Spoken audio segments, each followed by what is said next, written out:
এইবাৰ শ্বহীদৰ ঘৰত এপছুৰ সভাপতি দীপেন বড়ো সন্ত্ৰাসবাদীৰ বৰ্বৰ ঘটনাক গৰিহণা দিয়ে এপছুৰ সভাপতি দীপেন বড়োই শ্বহীদ সুমন স্বৰ্গীয়াৰীৰ ঘৰত উপস্থিত হয় নিখিল বড়ো ছাত্ৰ সন্থাৰ সভাপতি দীপেন বড়ো শ্বহীদলৈ শ্ৰদ্ধাঞ্জলি জনাই এপছুৰ পৰা শোকবাৰ্তা প্ৰেৰণ কৰি নিৰ্মম ঘটনাক সন্ত্ৰাসবাদীৰ এনে নিৰ্মম ঘটনাক গৰিহণা দি আগলৈ যাতে এনেধৰণৰ ঘটনাৰ পুনৰাবৃত্তি নহয় তাৰ বাবে চৰকাৰক ব্যৱস্থা ল'বলৈ আহ্বান জনায় উত্তৰ পূব ভাৰতত যিমান উগ্ৰপন্থী সংগঠন আছে সকলোকে আলোচনাৰ মেজলৈ আনি সমস্যা সমাধান কৰিব লাগে বুলিও কয় এপছুৰ সভাপতি দীপেন বড়োই এই মুহূৰ্তত জনাই আছো এটি বিশেষ খবৰ এইবাৰ শ্বহীদৰ ঘৰত এপছুৰ সভাপতি দীপেন বড়ো সন্ত্ৰাসবাদীৰ বৰ্বৰ ঘটনাক গৰিহণা দিছে তেওঁ আৰু পত্নীৰ সংস্থাপনৰ দাবী কৰিছে চৰকাৰৰ ওচৰত শ্বহীদ সুমন স্বৰ্গীয়াৰীৰ ঘৰত উপস্থিত হৈ এপছুৰ সভাপতি দীপেন বড়ো আৰু শ্বহীদলৈ শ্ৰদ্ধাঞ্জলি জনাই তেওঁ এপছুৰ পৰা শোকবাৰ্তা প্ৰেৰণ কৰি এনে নিৰ্মম ঘটনাক গৰিহণা দি আগলৈ যাতে এনে ঘটনাৰ পুনৰাবৃত্তি নহয় তাৰ বাবে চৰকাৰক ব্যৱস্থা ল'বলৈ আহ্বান জনাই ভাৰতত যিমান উগ্ৰপন্থী সংগঠন আছে সকলোকে আলোচনাৰ মেজলৈ আনি সমস্যা সমাধান কৰিব লাগে বুলি কয় দীপেন বড়োৱে এই মুহূৰ্তত জনাই আছো এটি বিশেষ খবৰ সন্ত্ৰাসবাদীৰ বৰ্বৰ ঘটনাক গৰিহণা দিছে এপছুৰ সভাপতি দীপেন বড়োই শ্বহীদৰ ঘৰত শ্বহীদ সুমন স্বৰ্গীয়াৰীৰ ঘৰত উপস্থিত হয় দীপেন বড়ো আৰু পত্নীৰ সংস্থাপনৰ বাবে দাবী কৰিছে তেওঁ আনহাতে উত্তৰ পূব ভাৰতত যিমান উগ্ৰপন্থী সংগঠন আছে সকলোকে আলোচনাৰ মেজলৈ আনি সমস্যা সমাধান কৰিব লাগে বুলি কয় তেখেতে আনহাতে প্ৰায় 50জনতকৈ অধিক লোক সেনাবাহিনী অৰ্ধসামৰিক বাহিনী আৰক্ষী আদিত নিয়োজিত গাঁওখনৰ অৰ্থনৈতিক শৈক্ষিক উন্নত কৰাৰ বাবে ব্যৱস্থা ল'বলৈ চৰকাৰক আহ্বান জনায় দীপেন বড়োৱে আৰু এনে মৃত্যু দুখজনক যদিও গৌৰৱৰ পাত্ৰ বুলি কয় এই মুহূৰ্তত জনাই আছো এটি বিশেষ খবৰ এইবাৰ শ্বহীদৰ ঘৰত উপস্থিত হ'ল এপছুৰ সভাপতি দীপেন বড়ো সন্ত্ৰাসবাদীৰ বৰ্বৰ ঘটনাক তেখেতে গৰিহণা দিয়ে পত্নীৰ সংস্থাপনৰ পুনৰ তেওঁ দাবী জনায় চৰকাৰৰ ওচৰত শ্বহীদ সুমন স্বৰ্গীয়াৰীৰ ঘৰত উপস্থিত হয় নিখিল বড়ো ছাত্ৰ সন্থাৰ সভাপতি দীপেন বড়ো আৰু শ্বহীদলৈ তেওঁ শ্ৰদ্ধাঞ্জলি জ্ঞাপন কৰে আৰু উত্তৰ পূব ভাৰতত যিমান উগ্ৰপন্থী সংগঠন আছে সকলোকে আলোচনাৰ মেজলৈ আনি সমস্যা সমাধান কৰিব লাগে বুলি আলোচনাত মিলিত হ'ব লাগে বুলি চৰকাৰক আহ্বান জনায় আৰু সন্ত্ৰাসবাদীৰ এনে বৰ্বৰ ঘটনাক গৰিহণা দিয়ে দীপেন বড়োৱে এই মুহূৰ্তত জনাই আছো এটি বিশেষ খবৰ এবাৰ শ্বহীদৰ ঘৰত উপস্থিত হৈছে এপছুৰ সভাপতি দীপেন বড়ো শ্বহীদ সুমন স্বৰ্গীয়াৰীৰ ঘৰত উপস্থিত হৈ সান্তনা দিয়ে দীপেন বড়োৱে আৰু লগতে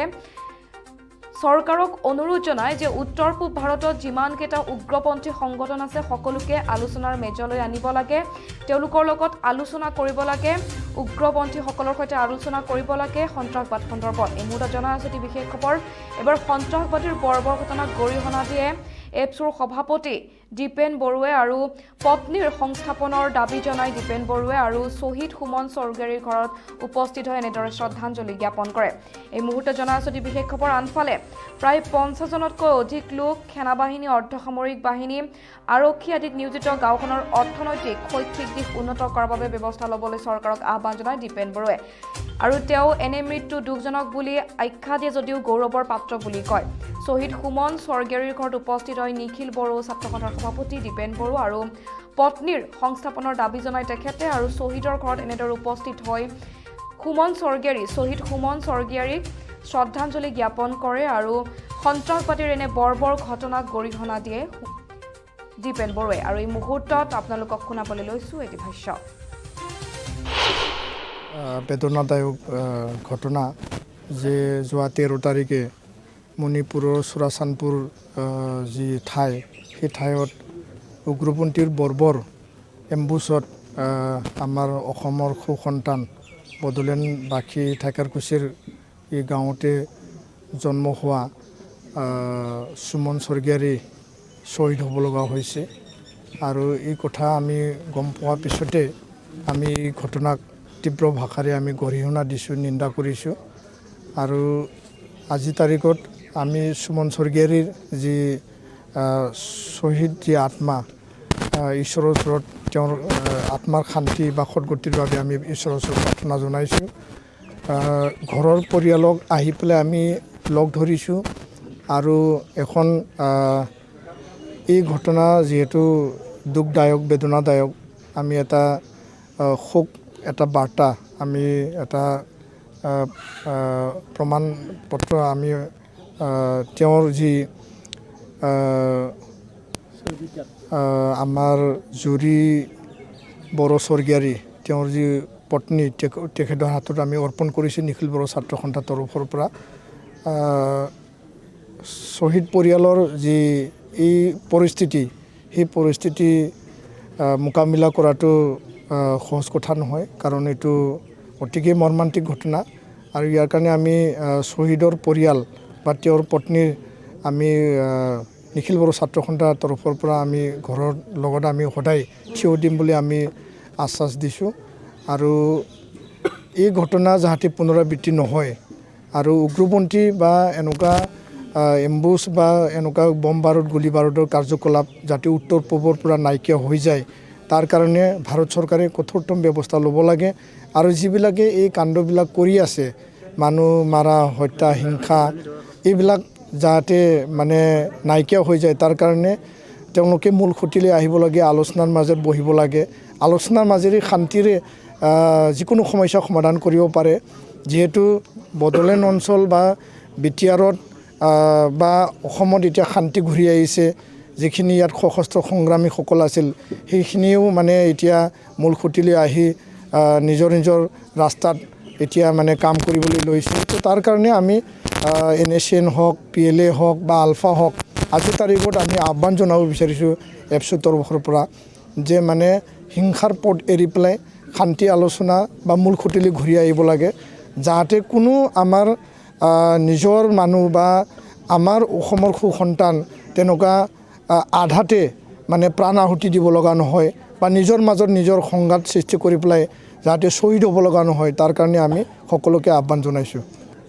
আমি গম পোৱাত অসম চৰকাৰৰ যোনটো তেওঁলোকৰ যি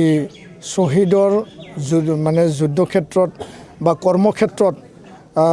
অন ডিউটি থাকাত যেতিয়া শ্বহীদ হৈ যায় তেখেতসকলৰ কাৰণে 50 লাখ যি আৰ্থিক অনুদান সেই এটা সিদ্ধান্ত আছে তৎসত্ত্বেও আমি নিখিল বড়ো ছাত্ৰ সন্থাই আমি দাবী জনাম যে শ্বহীদৰ পত্নী যিহেতু তেওঁ গ্ৰেজুৱেশ্যন কৰিছে অলৰেডি আৰু তেওঁ এজন সুসন্তান আছে আজি 2.5 বছৰীয়া তো তেখেতসকলক বাকী থকা যিখিনি আগন্তুক দিনত তেওঁলোকে যি চলিব লাগিব বা এই মানে তেওঁ ল'ৰাক পঢ়াব লাগিব ঘৰখন চলিব লাগিব সেই সমগ্ৰ মানে বিষয়বস্তুটো নজৰ ৰাখি পেলাই অহাকালি আমি গম পাইছোঁ যে মুখ্যমন্ত্ৰী ডক্টৰ হিমন্ত বিশ্ব শৰ্মা ডাঙৰীয়া ইয়াত উপস্থিত হ'ব বা বিটিআৰ প্ৰধান প্ৰমোদ বড়ো ডাঙৰীয়াও আহিব তো আমি অসম চৰকাৰক আমি আহ্বান জনাইছোঁ যে শ্বহীদৰ যি পত্নী তেখেতক সংস্থাপন দিয়া বা চৰকাৰী চাকৰি দিয়া এটা ব্যৱস্থা কৰিব লাগে যাতে সেই পৰিয়ালখনে মানে জীৱনজোৰা তেওঁলোকে চলিব পাৰে কাৰণ মানে সেই পৰিয়ালটো চাবলৈ আৰু তেখেতসকলক যিহেতু সুমন অকলে ল'ৰা মানুহ আছিল তো ঘৰখন চলাবৰ কাৰণে আৰু বেলেগ মানুহ নাই তো ইয়াৰ কাৰণে আমি এইখিনি চৰকাৰৰ মানে আমি আহ্বান জনাইছোঁ আৰু চৰকাৰে ইয়াৰ প্ৰতি এটা বিচাৰ বা এটা সিদ্ধান্ত দিব বুলি আমি আশাবাদী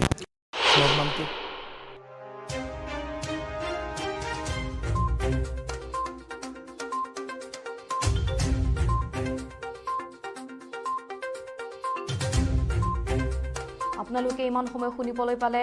এপছৰ সভাপতি দীপেন বড়োৰ ভাষ্য উল্লেখযোগ্য যে মণিপুৰৰ চুৰাচানপুৰ জিলাত উগ্ৰপন্থীৰ বৰ্বৰ আক্ৰমণত শ্বহীদ হৈছিল আছাম ৰাইফলছৰ বীৰ জোৱান তথা অসম সন্তান সুমন স্বৰ্গীয়াৰী আৰু আজি দীপেন বড়োৱে তেখেতৰ ঘৰত উপস্থিত হৈ শ্ৰদ্ধাঞ্জলি জ্ঞাপন কৰে আৰু পত্নীৰ সংস্থাপনৰ দাবী কৰে আৰু লগতে কয় যে উত্তৰ পূব ভাৰতত যিমান উগ্ৰপন্থী সংগঠন আছে সকলোকে আলোচনাৰ মেজলৈ আনিব লাগে আৰু সমস্যা সমাধান কৰিব লাগে এই মুহূৰ্তত জনাই আছোঁ বিশেষ খবৰ শ্বহীদৰ ঘৰত শ্বহীদ সুমন স্বৰ্গীয়াৰীৰ ঘৰত উপস্থিত হয় নিখিল বড়ো ছাত্ৰ সন্থাৰ সভাপতি দীপেন বড়ো উল্লেখযোগ্য যে মণিপুৰৰ চুৰাচানপুৰ জিলাত উগ্ৰপন্থীৰ বৰ্বৰ আক্ৰমণত শ্বহীদ হৈছিল অসম সন্তান সুমন স্বৰ্গীয়াৰী আৰু দেশমাতৃৰ বাবে প্ৰাণ আহুতি দিয়া বীৰ শ্বহীদগৰাকীৰ ঘৰত উপস্থিত হৈ শ্ৰদ্ধাঞ্জলি জ্ঞাপন কৰে এপছৰ সভাপতি দীপেন বড়োৱে এই মুহূৰ্তত জনাই আছোঁ এটি বিশেষ খবৰ